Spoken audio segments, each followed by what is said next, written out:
Dr.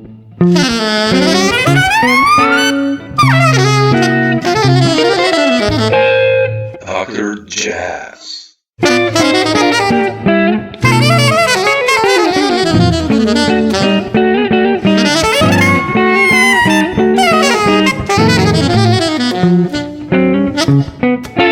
No, but Loren, you're Dr. busy. Like, Jazz. I've listened to some records you've done. The last time we played together, like shit, that was 9 years ago, and I followed what you did since then, and you've done some amazing stuff. And I just, I just first wanted to ask you, like, I listened to this record you did with Christoph Irniger. We, Oh we yeah. did some stuff together as well, and it's such a cool record. I mean, I always love you. Like the stuff we did with John O'Gallagher, that was so beautiful. It was two altos, but also now with tenor, it's you blend so nicely. And I wanted to ask you, how did you meet Christoph and hook up with that band? It's such a nice group as well.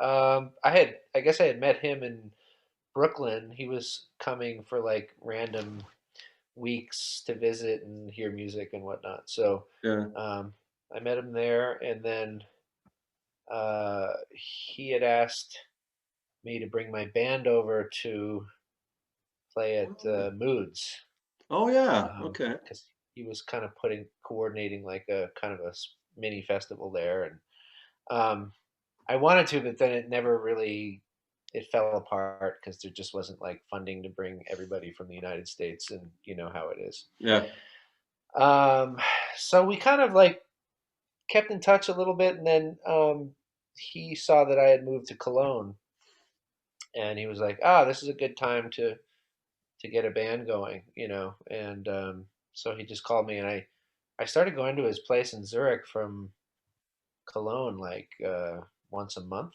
oh wow, or twice a month, you know, just like doing rehearsals, getting ready for this recording. Um, Man, we had like two or three tours already canceled shit, around that record that just got released. And you know, it really wasn't our plan was to stay in Germany, but like with kids and pandemic and language and yeah, culture and everything, it was just kind of too hard to keep everybody there under lockdown. You know, yeah, it's like sure, going to be too hard to integrate that way. So we decided to come back here.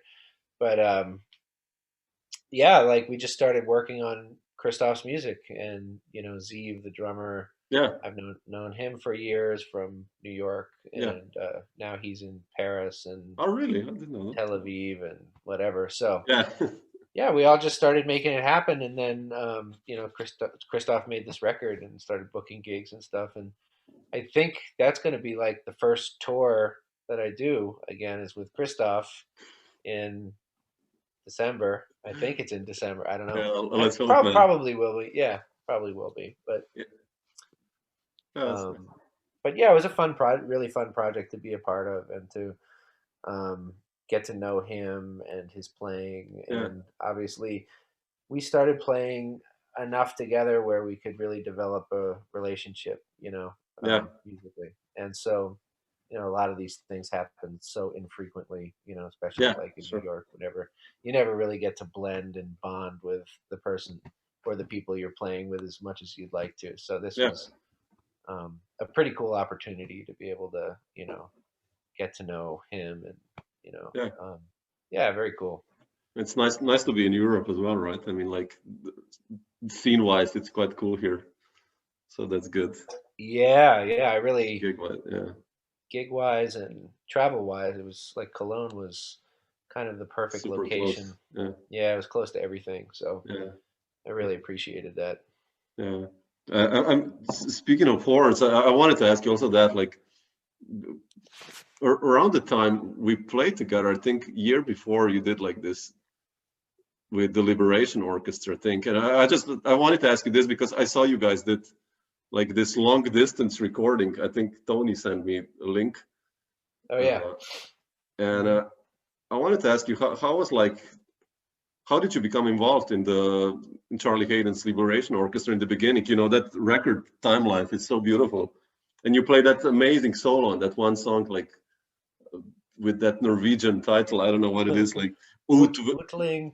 Utvikling sunk, or you and Curtis have like this amazing solos like on that one. And Oh, but how thanks. did you start with Charlie and this project? I mean, how was that like for you? I have Tony to thank for that one, actually. Oh, really? Yeah. Um, let's see. I think, well, Tony recommended me because Miguel Zenon was kind of doing his own thing, Yeah. and got too busy to be in the band. So um, Tony said, "Yeah, call Loren." I remember the call just like came. It was so random. I was like, "Hey, man, it's Charlie." I was like, "Holy shit, Charlie Haden's on the phone." Um, So, a few months, or maybe I can't remember time exactly how it all panned out, but I think also um, I had started playing with Paul Motian yeah. a year or two before doing the Charlie Haden thing, and I think that was also important for Charlie to be like, "Oh, if he plays with Paul Motian, then they're Yeah. obviously related in Should be okay. Yeah. in some way. Yeah. They played a lot of music together, so I think Charlie was like, "Oh, that's a good recommendation." So yeah, I really have Tony to thank for just hooking me up with that and recommending me, and it just happened the old-fashioned way. It was Yeah. before. Well, it It's wasn't beautiful. before. It wasn't before email. It was No. email was happening then, but Yeah. it was just nice to get that phone call, Of and course. Yeah. I was like, "Hi, yeah, sure, yeah, I'd love to. Okay, sounds good." And Charlie, like, he just sounded so cool on the phone, and I was so young and like intimidated, and Yeah. like, "Oh my god, I'm doing this. Yeah, let's go." And I think our first gig, it was, he said, "Come down to the Blue Note, check us out. We'll shake hands, and you can meet everybody in the band." And so I came down for like the whole week just to check him out at the Blue Note and get to know the music. Mm. And then we got, like, a few weeks later, straight on the plane to, I believe our first gig was in Serbia, something. So it was Wow. like, Wow. yeah, it was just kind of this crazy, like, from the Blue Note to this amazing festival in Serbia with amazing food, and it was just took this experience from one thing to a completely different uh, geographical location, Yeah. and experience, and it was such a fun tour, a But great hang. he played there, right? Or was it Swallow playing? Or no? No, he was playing. We did He was several playing, right? Yeah. tours. Yeah, he was still playing. He was doing great health wise. Yeah. And then we started to see his health deteriorate, Yeah.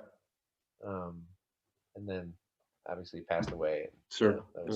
was total bummer. But the spirit of the band stayed alive, and Carla and Steve Swallow stepped in, Yeah. um, and she wanted to keep the band going, which is great. So we've done a lot of stuff obviously without Charlie. Charlie. Yeah. Um, Still really fun. Great hang, great bunch of people. Yeah. But how was he like as a band leader? I mean, like to you guys, it was like sounds like a family affair almost, right? Yeah, Yeah. totally. Yeah, Yeah. he was awesome. He was just amazing. You know, um, really fun to hang with. He was obviously at this age where, like, he wasn't hanging like he Yeah. used to hang. Like he was taking it easy, but he had a lot of just amazing stories to tell, and like he was just full of life and full of energy. Great stories, great mentorship. Um, and it's funny, like, to think about that generation of musicians, like, and this was my experience with Paul Motian too. Yeah. um, they were so based on, like Charlie never heard me play, and Paul Motian never heard me play. They were just like, these people say you're good, so do you want to play at You the must be Vanguard good. with me? Yeah. Yeah. It wasn't like, "Oh, I heard your recording," and blah blah blah. They were just like, "I'm just going on what other people say." That's the way this has always gone, like Yeah. recommendation. So, But Paul's gig happened the same way, or yeah, same way. Yeah. It was how was just that? like I mean, yeah, just like couple recommendations. I don't think it yeah, was, maybe it was Tony, maybe Paul did a little research, but yeah, my little flip cell phone went off like in the middle of teaching a girl how to play like the G major scale, some horrible, some horrible music school somewhere. And I was like, hold on one second. Let me look at the number. And it was like 212 New York area code 666 was Paul's number. I was like, 666. That sounds interesting. horrible. I'm not answering this, like it's got to be some like crazy telemarketer or something. And then I checked the message. It was like, hey, it's Paul Motian. I got a week at the Vanguard, and call me back when you can. And I was like, I gotta go. I gotta go call this person back. Yeah, keep practicing. I'll be back in a half hour. Yeah, I can imagine. Wow. um, But how was with Paul like? I mean, that record, that record was on Broadway, right? Like that on Volume 5, I think. That yeah, was the. How was it like playing with him? I mean, for me, Paul Motian is like the top 3 composers in jazz and musicians. Like. But how was it like for you firsthand? I mean. uh, once again, I mean, kind of intimidating. Obviously the lineage of the history and the lineage of Yeah. the music and musicians he's played with. I'm just like, man, I've been studying you. I mean, Paul Motian was so big of an influence, that trio with Levano Yeah. and Yeah. Frizzell, and That's awesome. that being like my sort of my gateway into Paul Motian's music, and seeing that band live too, I felt like was a really historical experience. It was like kind of hearing like the Coltrane Quartet or something. It Yeah. was so heavy what they were doing, and always so different um, night to night, and how they were approaching the music. And I realized playing with him and kind of conversing with him about music, like he would be right up your ass if you did something you did the night before or something. Oh Like wow. it's like, no, we're not doing it that way tonight. We're like he knew, and he had just such amazing ability to hear. Like, no, we're moving forward. We're pushing every night. We're pushing, and that was like such a amazing challenge, Yeah. and such an amazing experience to have 6 nights in a row of that, where you are pushed so far into your creative mindset and your creative, like this is why I play music. This is why I do this. Yeah. And Yeah. it really was like the ultimate test of your own creativity and how far you can go with your creativity. And Did he ever as tell you, like, guys, like, like, okay, don't repeat yourself or stuff like that, or no? Did you talk about music? I mean, like, or it was just on the band set and hit it and.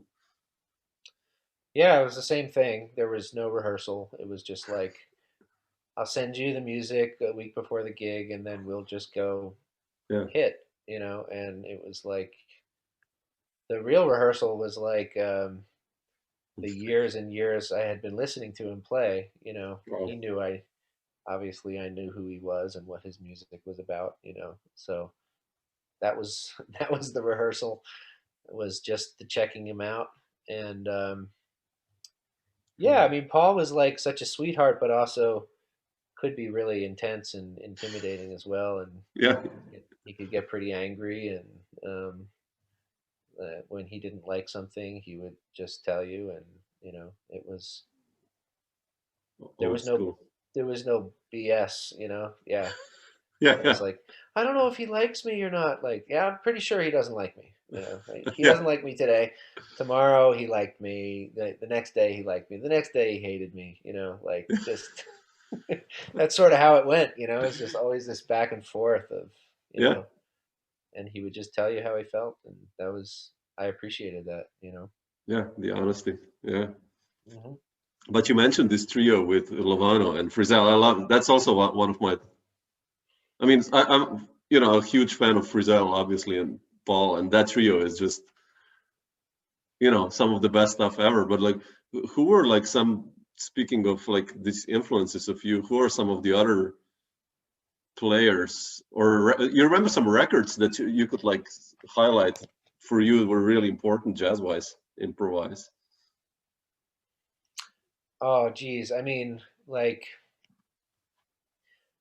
obviously, so much old stuff. Like, you know, Coltrane and Yeah, Barnett and Charlie Parker and Jim Hall and Charlie Haden, everything. But like when I really started to get introduced to maybe the ECM thing or what was happening more like present day, my friend Russ Lossing, the piano oh yeah, player, yeah, I love it. who Yeah. I've known for years. And I think I was just like a teenager, I was still, there was so much I hadn't heard.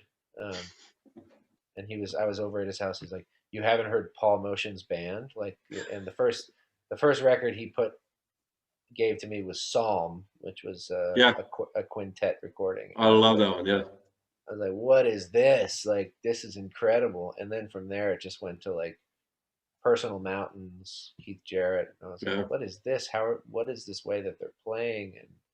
And obviously, just opened up like a whole new window, yeah, a new experience of how to play and how to play subtly and in and around chord changes and forms and elasticity in the music. It wasn't this, yeah. you know, Like stretching the time and everything. Yeah, it wasn't concrete anymore. It was expanding away from that. And my ears like immediately responded like, oh yeah, I want to do this. I want to be able to do this. And just being in New York at that time and I mean, when I was young, I was really fortunate to have these incredible experiences, knowing musicians who were famous. They were encouraging me and they were calling me back to say, hey, let's do a session, and mm.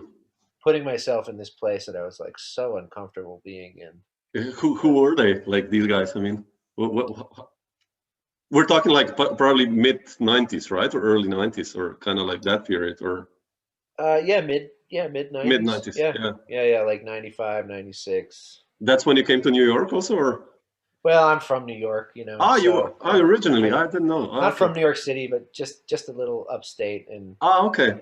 um, yeah, like Joe Lovano was always in my corner. Oh wow.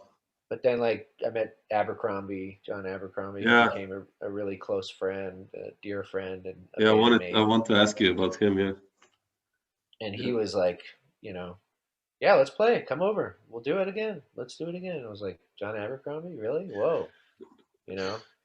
And How was? also, I mean, I think what was also kind of cool about the John Abercrombie thing was like I was so new to his music that I didn't realize really what a big star he was, until I started doing sessions and like it was a who's who of jazz was there, and I was like, holy shit, like,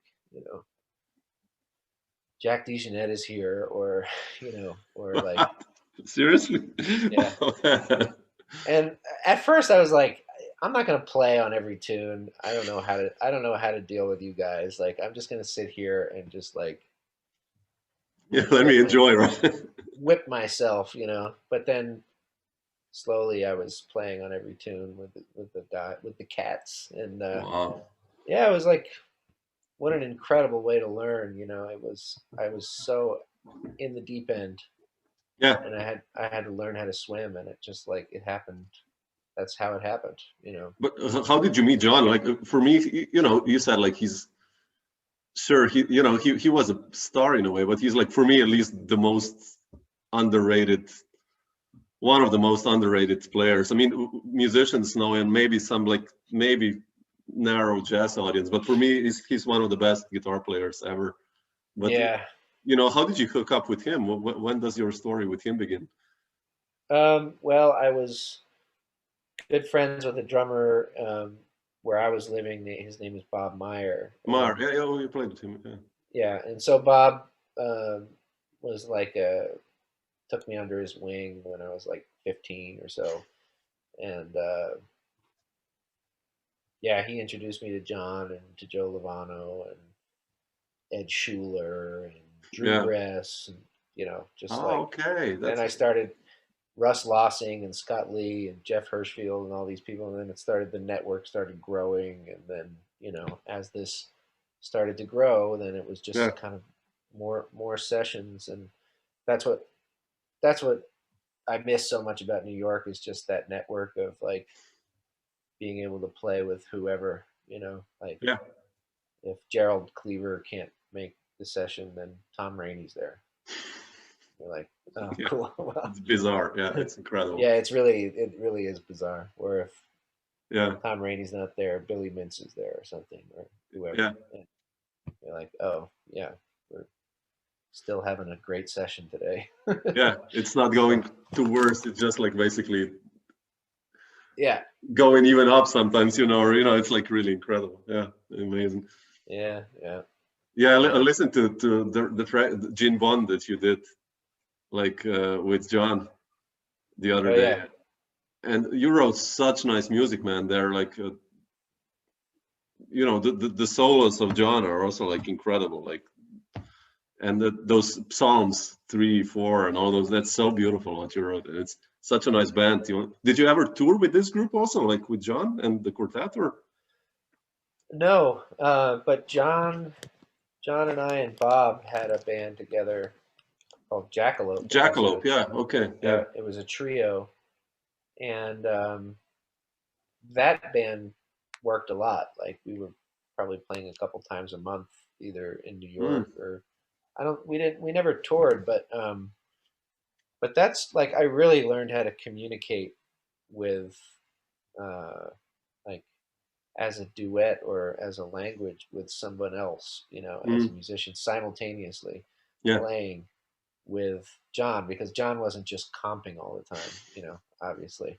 He was playing a lot of lines. We were playing lines together. We were yeah, I like love that. interweaving Yeah, this amazing dialogue. And man, like I guess you can't pick a better person to do that with or to practice that with. yeah, Um, yeah, he gave me so much information to deal with. It was great, and I like listened back to that stuff recently, and it's like we were really tight. Like we really had a tight communication. It was really blew my mind when it was happening. yeah. No, it's so nice to hear you guys to play. Like what I've heard that stuff. I mean, it's just like you said. Yeah, it's like this. Going together. I love that. Now, Loren, I wanted to ask you also, like, I've read some, if we go just some years earlier, I've read that your teachers that you studied with Liebman and Lee Konitz, like, and how did that happen? Or did you have some lessons with them, or maybe I misread, or? um, yeah, I mean Lee Konitz was more like I don't know. Yeah, I mean of course everything is a lesson, right? Yeah, sure. But it was more like he was like, "Come over." I met him at a gig, and he had heard me play, was curious who I was, and was like, "Here's my number." He gave me his business card, and I called him, and he was like, "Yeah, come over and play duets," and Oh, wow. that's kind of what we did. And I guess I call it studying, but there Oh, was that no is. real like, Yeah, yeah. I mean, there was no like pen and paper, yeah, like but do this exercise this week. It was more like, let's play Cherokee in 12 keys. And I was like, I can't. wow. And Yeah. he's like, well, there's your lesson, dude. Wow, that's cool. Yeah, Yeah, go home and come back when you can. yeah. So, And with Liebman was the same, or?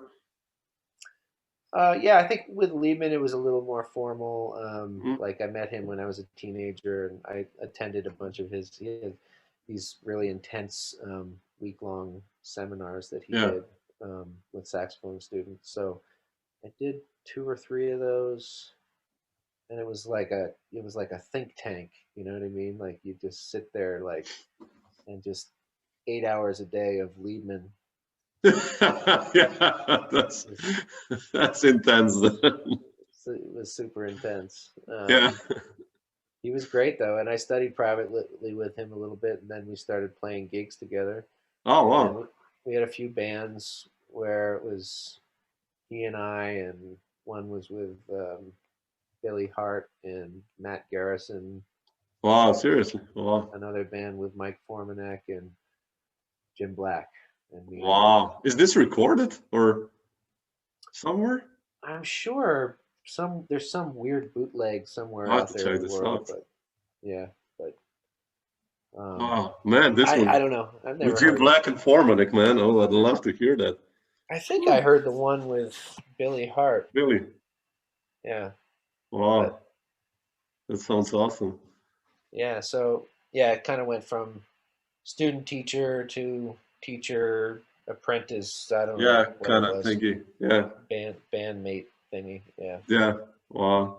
Well, and that's yeah, go incredible, ahead. man.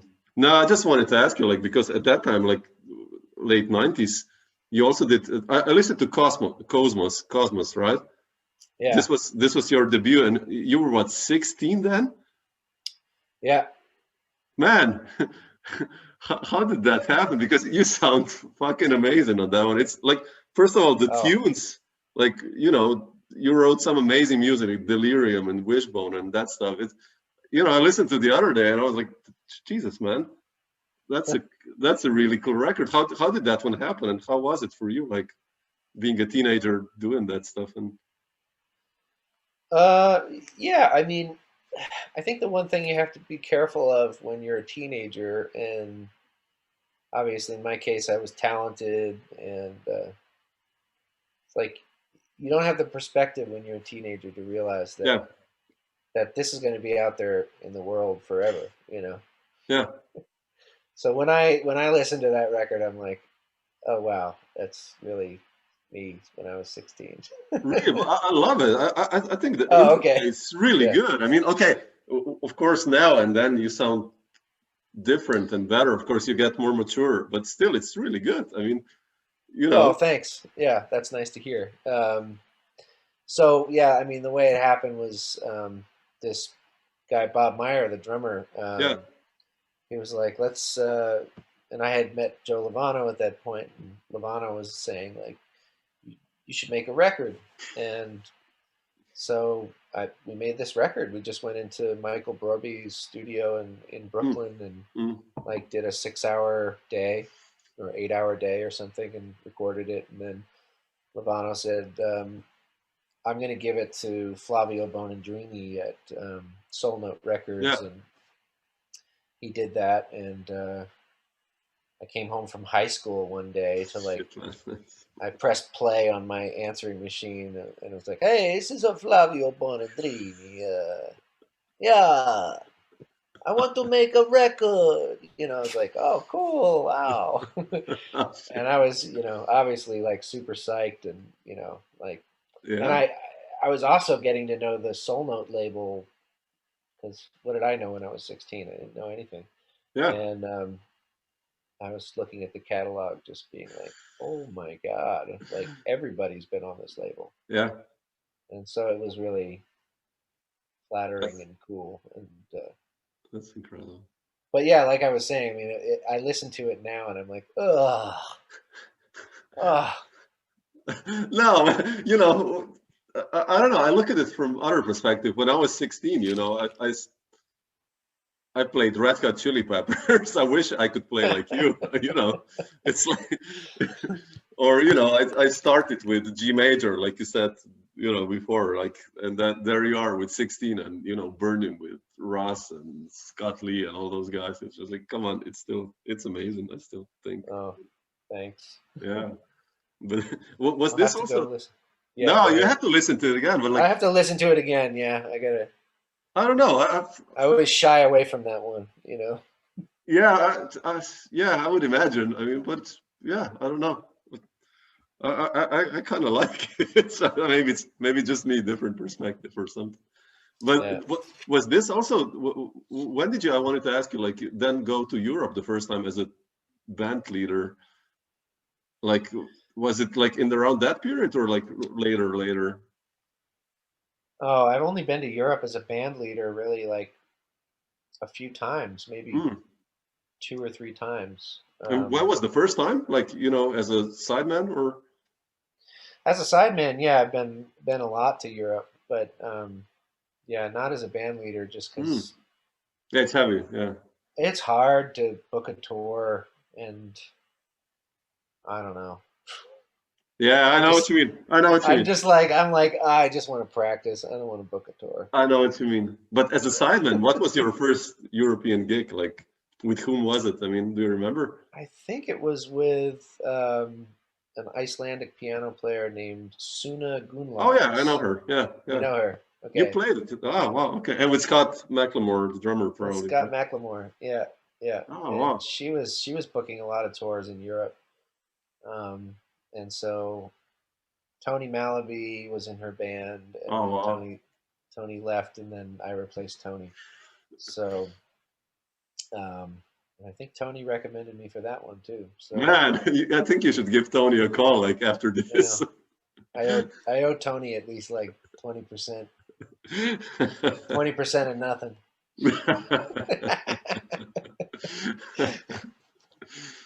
But how Thanks, was Europe? Tony. Yeah, come on, Tony's amazing.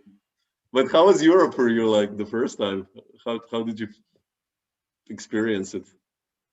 Um, I loved it. I mean, I was like, just let's keep going over here and doing this. I mean, it was just the treatment was great, and um, artistically appreciation levels were much greater, and you felt Yeah, like, not like you need to feel like a star, but you just felt like, oh, this is how it should feel after a gig. There's people are buying records, and yeah. there's more of a cultural attachment um, You get a to nice the music. dinner and a nice Yeah, hotel, and yeah, it is. Yeah, right. Yeah, yeah. You're like, oh, this is nice. You rode on a nice train all day, and then you get to play a nice little concert for a little town in Austria somewhere that smells like yeah. pig shit, and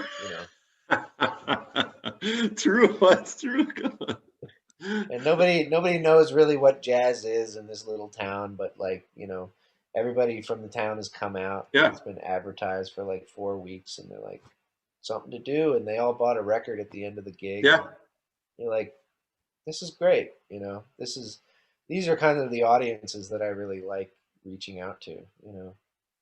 It's funny, like you mentioned this. Like my first tour was years ago. Like with I brought Tyshawn Hmm. and Carla De Rosa from New York, Oh and yeah, and we played basically just small villages like that. And those two guys were like, what is this? And everywhere it was packed. Like 100 people sold CDs everywhere. yeah, And everyone in those villages were like, those two guys from New York, like Tyshawn, like on drums, like, and everyone was like, it's so funny, this experience. what is this? Yeah, Yeah, exactly. Like, I right. love that. Yeah. Yeah. No, but I wanted to ask you, Lauren, also about some other dates you did as a band leader, and especially about Bad Touch. Uh, I'm such a huge fan of all those guys in Bad Touch, like Nate Radley. I have to make an interview with him actually, and Ted and Gary. Like, how did you hook up with those guys? And I mean, you seem to have played with them for quite a long time, right? Yeah. Let's see. Ted, I met. I mean, just same things like friends saying, um, "You have to play with Ted," and then I Stuff like was that. Yeah. playing. Yeah, I was playing with Ted, and we lived a few blocks away from each other in Astoria, Queens, and it's like the beginning, early 2000s, I guess. Oh, wow. Yeah. And it was like, oh yeah. And then a friend, Peter Retzloff, Hmm. who had been playing with Nate, was like, you should play with Nate because Nate, yeah, you guys would really dig each other, and you know, Nate is like, I consider him like my best friend these days. I mean, Hmm. he's just like, he's the best, and musically and non-musically. I mean, we all got along on such an amazing personal level, developed this crazy sense of humor together, Yeah. and then there was Gary, and I think Peter Retzloff was really the thread that brought Gary and Nate and I together, because Peter had this gig, this weekly gig at a club called Merchants, or I don't know if you'd call it a club, but it was more like a cigar bar, and we would play this crazy gig for like, I think it was like 4 or 5 hours long, Wow. and the pay was like $60 or Yeah, something, sure. you know. But it was always like Peter and Gary and Nate and I, Wow. and and then somehow we started playing with Ted, and we were all like doing original music with Ted, and Ted brought, and somehow it evolved into that. Um, but it was really those like Merchants gigs. That was the name of the gig, Merchants. And I swear, like, you came home from this gig at like 3 o'clock in the morning, and you had to throw your clothes in the Sure. garbage. I mean, it just cigar smoke for hours and hours and hours. I mean, it must have, like, I think my lungs just collapsed. You know, they needed like Yeah. 4 days to recover. But yeah, that was like the beginnings of that band, and then yeah, we just kind of started playing around New York pretty Yeah. frequently, Yeah. recording. Yeah, and we did a couple tours in Europe. Europe. Yeah, I know. Yeah. Yeah, I had wished that was a really tricky band to try to get a tour with, because both Ted and Gary had pretty complicated schedules, you know. So it was always like, we missed it again. Yeah. Yeah. So No, but it's such a nice band, man. It's like I love it. I know. That was like, speaking of communication, uh, on the Yeah. bandstand, just it always felt so great to play with those guys. I mean, the communication, the level of hearing and response was just so high. The level was so high, Yeah. and it was like, I really want to do a live recording with that band, because I think what happens live with those players is so different than what you do in a studio. Yeah. You know, Yeah. um, I don't want to say we could never recreate it in the studio, but there's just something. There's a missing element Yeah, I there. know what you mean. Yeah. Yeah. But you did it. You have your on your Bandcamp, like I saw the other day, like many live recordings of this band. So Yeah. I'm starting to put up live recordings I on love that. Yeah. Bandcamp, and I don't know what the quality of the recordings is probably not that great, but you know, it's at least like a documentation of I think. what happened. Well, Yeah. I listened to one. I think it's. Is it Switzerland? No, or maybe I'm wrong. But like I listened to some snippets and it sounds really good. So, you know, Oh, cool. Yeah. yeah, Thanks. like everyone's doing it. Like Tim Byrne also like has, I think every week adds stuff, and you know, some of the stuff those guys put out, like sound wise, if they can put it out like that, then I'm like, yeah, whatever. It doesn't have to Yeah. be like crisp snare. It's just to get the vibe and the Yeah. idea To of the get the band. vibe. Yeah. Yeah, Right. yeah. I mean, But we can't go see concerts right now, so we may as well put our concerts up there. I mean, I don't know. yeah, at least people hopefully support then the art in a way, Yeah. partially, and the artist gets, well, definitely more than on streaming platforms, which is like 0.00001 per stream or Zero, something. zero, zero, zero, Man, zero. it's bizarre, man. It's I I'm sometimes surprised there's even a one in there. yeah, it's like Jesus Christ. yeah, it's I don't know. But I wanted to ask you also, speaking of Gary, like about the record you did with Gary and Joey and Drew, Blind Date, Pirouette. Well, I think you gave me that one when we were playing, and I still every now and then I still have a CD player, if you can believe it or not, and I put it on, and I love that record, and I wanted to ask you, how did that group happen and that recording, Blind Date? Um, well, I called it Blind Date because it really kind of was, you know, it was like, I think we did one rehearsal, but Oh wow, I'd always loved Joey's playing. yeah, And Gary I had been playing with already for ages, so like, at least there was one and Drew Gress too. I had been playing with him, but everybody in different situations, never together. Mm. So I was just like, this is what we're gonna do. This is gonna be like a blind date, and um, I think we did one kind of quick rehearsal Wow. before the recording, and then just kind of went for it. But I couldn't have done it without Yeah. Pirouette Records Yeah. Sure. wanting me to do it, and giving me the budget to do it, which was Yeah. great. And we really got to go in and have 2 relaxed days um, at wasn't Systems 2, but Sears Sound, I think it Oh, was. well, yeah. Can't That's remember, the. but it was, yeah. Just, oh no, it was Avatar. Sorry, Oh, wow. Avatar, and Wow. which is no longer there. But Yeah. Avatar, yeah, it was just like, wow, what a great studio experience. This is amazing, and you could just like really relax and take your time, make a Yeah. record. I had never had 2 days to make a record Sure. before. Yeah. I was like, whoa, 2 10-hour days, really?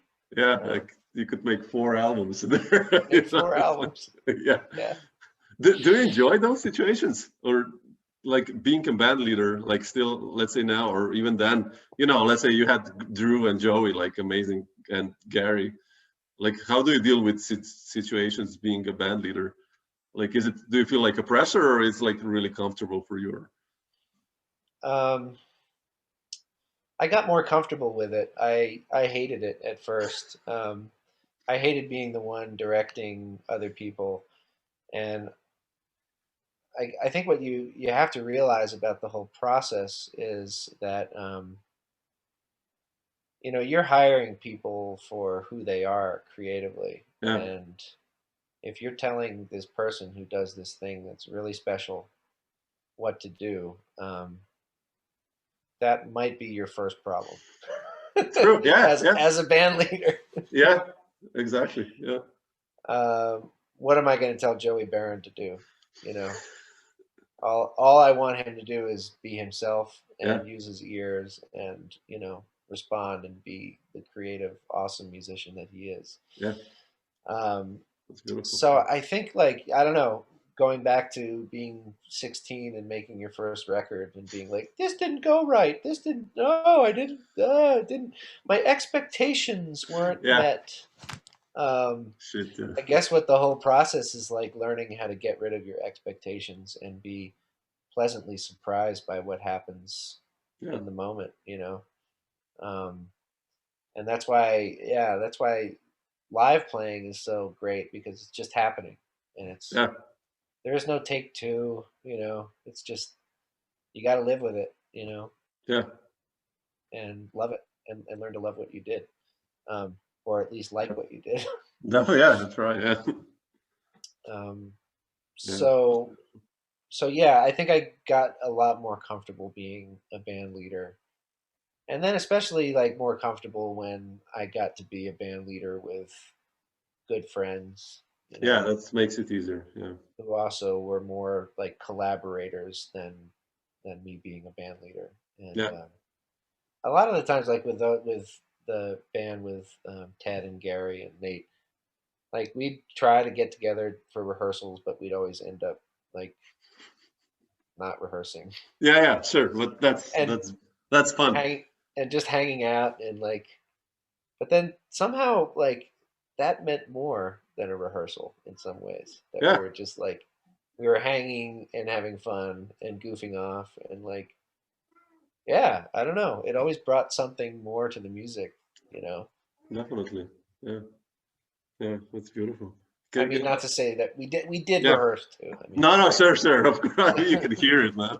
No, I don't know what you mean. It's like, that's part of the thing that we do, I guess, the human factor. So but I important. think, I mean, like I said with the Paul Motion gig earlier, and I think that applies to this situation as well. It's like you've already kind of done all your homework at this point. Like Yeah, if you're on a gig with Paul Motion and you haven't listened to Paul Motion's music, then what can you you're the say? wrong gig.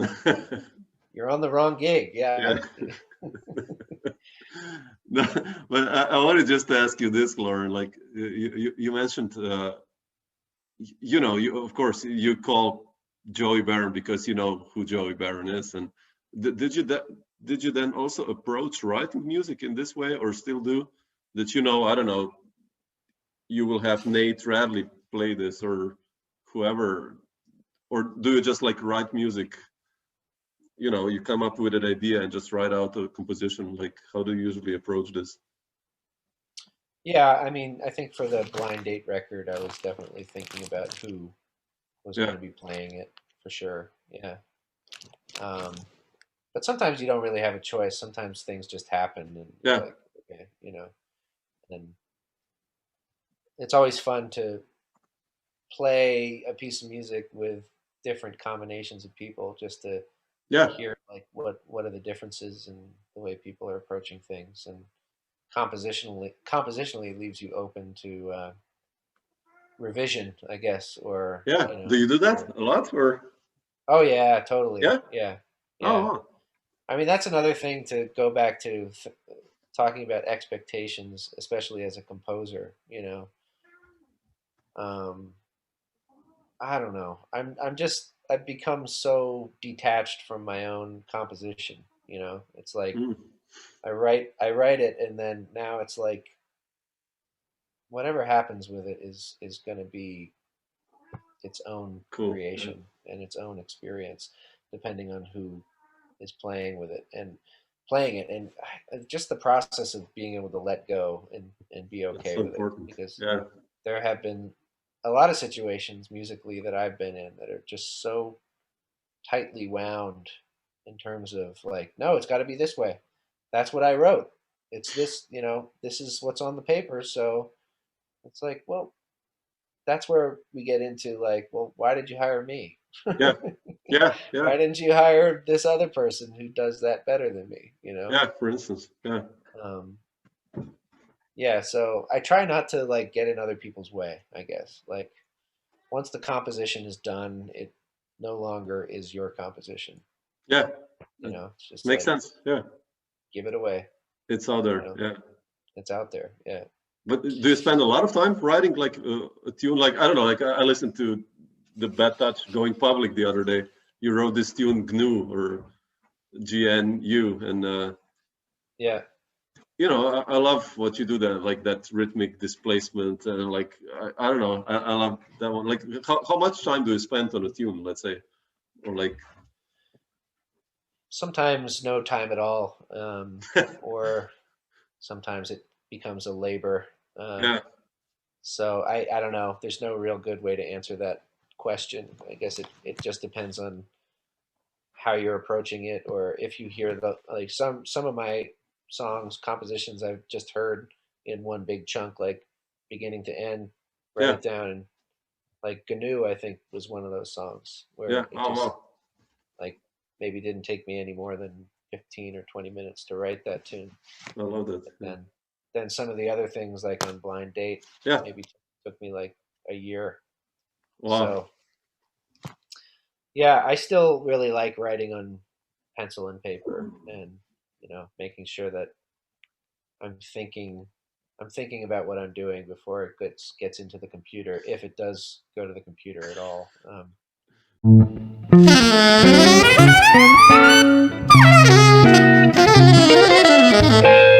Dr. Jazz.